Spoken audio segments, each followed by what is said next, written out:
నిజం చెప్పాలా, కర్రీ అస్సలు అంటే అస్సలు బాగోలేదు. పసుపు వేసాను కానీ పట్టలేదు. నేను పప్పు అంత మంచిగా వండుతాను మా ఇంట్లో, కానీ ఇక్కడ వైజాగ్‌లో వండుతుంటే అసలు టేస్ట్ రావట్లేదు. అంటే అది చిన్న గ్యాస్ బండ కదా! సో ఏమంటే మీడియంలో పెడుతున్నా కానీ హై వస్తుంది. బ్యాలెన్స్ చేయడానికి అవ్వట్లేదనమాట. అందుకు టేస్ట్ ఉండట్లేదు. నేను ఎప్పుడు వండుతున్నా అంతే. మొన్న చిక్కుడుకాయ వండినా, అప్పుడు కూడా బాలేదు అన్నారు. వాళ్ళన్నారు ఓకే నిజంగానే బాలేదు.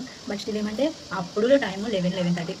ఏం తీసుకోవాలి అన్నీ క్లోజ్ చేశారు అప్పటికే. ఇంకా అలాగని చెప్పేసి ఉన్న దాంట్లో తినేసాను. నిజంగా నాకు చాలా ఏడుపొచ్చింది. అది ఏడ్చేద్దాం అనుకున్నాను. నాకు ఇప్పుడు కూడా అలానే ఏడుపొస్తుంది. కానీ అదే తినాలి. మార్నింగ్ వెళ్ళి 20 రూపీస్ తెచ్చుకున్నాను.